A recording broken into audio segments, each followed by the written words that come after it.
اور اس کے حق میں یہ رشوت کہلائے گی۔ ایک بہن نے فرمایا کہ غسل کا طریقہ مصعب کیا ہے وہ بتا دیں، اور کیا عورت بغیر بال کھولے نچلے دھڑ سے ہی غسل کر سکتی ہے یا نہیں؟ دیکھیں، غسل کا آسان سا طریقہ یہ ہے کہ واش روم جانے سے پہلے آپ بسم اللہ الرحمن الرحیم پڑھیں اور دل میں پاک ہونے کی نیت حاضر کر لیں۔ زبان سے کہنا ضروری نہیں ہوتا، اور پاک ہونے کے لیے کلمہ پڑھنا کوئی ضروری نہیں ہے، اصل تو ہے غسل کے فرائض پورے کرنا۔ پھر آپ الٹا قدم رکھ کر باتھ روم میں داخل ہوں، اب اندر کوئی کلام نہیں کریں گے۔ اس کے بعد جب لباس وغیرہ اتار لیں، اس کے بعد سب سے پہلے دونوں ہاتھ پہنچوں تک دھوئیں، نمبر 1۔ نمبر 2، پھر اگر جسم پہ کوئی گندگی وغیرہ لگی ہو تو اس کو صاف کیجئے۔ پھر تیسرا، نماز کی طرح کا وضو کریں۔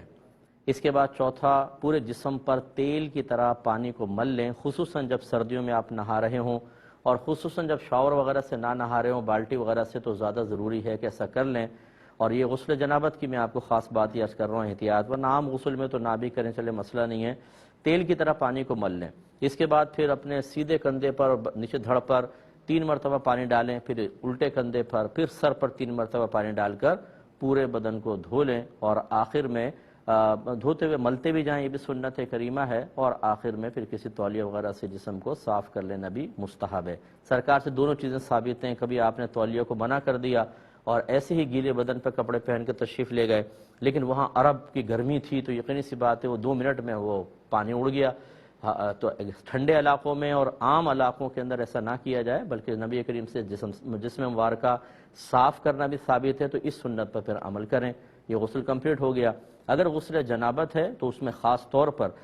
مطلب کلی کا اہتمام، ناک میں پانی چڑھانا، جو اگرچہ وضو میں دونوں فرض پورے ہو جائیں گے، اور پورے بدن پہ اچھی طرح پانی کا بہانا، خاص طور پہ بہنیں بال گھنے ہوتے ہیں، بالوں کی ایک ایک جڑ میں پہنچنا چاہیے، کانوں کے اندر، یعنی سوراخ میں نہیں لیکن کان کے سوراخ کے باہر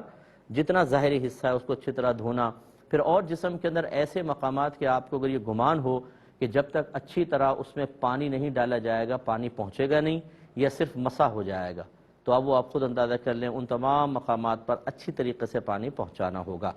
اب جو آپ نے بال کھولنے کا کہا، دیکھیں نبی کریم صلی اللہ علیہ وسلم نے ایک خاتون کو جس کی بالوں میں مینڈیاں بنی ہوئی تھیں، یعنی 3-3 4-4 بنا کے بہت ساری مینڈیاں، ان کو کھولنا بڑا آزمائش تھا، تو سرکار نے ان کو اجازت دی کہ آپ اسی پر پانی بہا لیں، بس سر کے یعنی بالوں کی جڑ تک پانی پہنچ جائے اور سر تک، باقی بالوں پر پانی بہا لیں، کھولیں نہیں۔ لیکن جو عام چٹیا ہوتی ہے اس کو کھولنا ہوگا، اور سر دھوئیں نہ دھوئیں اس پر میں تھوڑا سا کلام کرتا ہوں۔ پہلے ایک کالر میرے ساتھ ہیں۔ السلام علیکم۔ تو آپ کی خدمت میں گزارش کر رہے تھے کہ یاد رکھیں خواتین کو سر دھونا فرض ہے۔ یہ غلط کسی نے مسئلہ نکال دیا ہے کہ جی بہنیں سر چھوڑ دیں، نیچے دھڑ سے نہا لیں، غسل ہو جائے گا۔ ایک بال برابر جگہ بھی سوکھی رہ گئی تو غسل نہیں ہوگا اور جہنم میں جانا پڑے گا۔ میرے آقا صلی اللہ علیہ وسلم نے حضرت علی کرم اللہ وجہہ الکریم کو جب یہ حدیث بیان کی کہ علی ہر بال کے نیچے جنابت ہے، اگر ایک بال بھی نہ دھلا تو جہنم میں ایسا ایسا کیا جائے گا، تو حضرت علی رضی اللہ تعالیٰ عنہ کہتے ہیں اس کے بعد میں نے اپنے سر سے دشمنی کر لی، یعنی آپ پھر سر منڈایا کرتے تھے کہ اس خوف کی وجہ سے کہ کوئی ایک بال سوکھا نہ رہ جائے۔ ہاں، اگر کوئی بہن ایسے علاقے میں ہیں جہاں پر بہت ہی سخت سردی ہے، گرم پانی یوز کریں، اس کے بعد بھی فوراً ایک دم بال ٹھنڈے ہو جاتے ہیں اور شدید قسم کا نزلہ، سر کی جکڑن ہو سکتی ہے، چاہے سر کتنے ڈھک لیں تب بھی ان کے ساتھ ایسا معاملہ ہوتا ہے، وہ ہیٹر چلنے کے باوجود بھی اس کا شکار ہو جاتی ہیں۔ اگر اس قسم کی پرابلم ہے تو یہ ایک مجبوری کی صورت ہے، پھر نیچے سے نہا لیں اور اوپر سر کا اور بالوں وغیرہ کا مسح کر لیں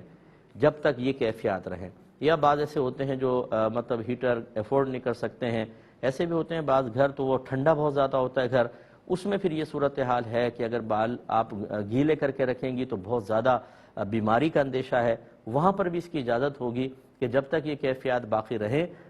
آپ سر کا مسح کر لیں اور چہرے کا بھی، اور نیچے پورا دھڑ اچھی طریقے سے دھو لیجیے۔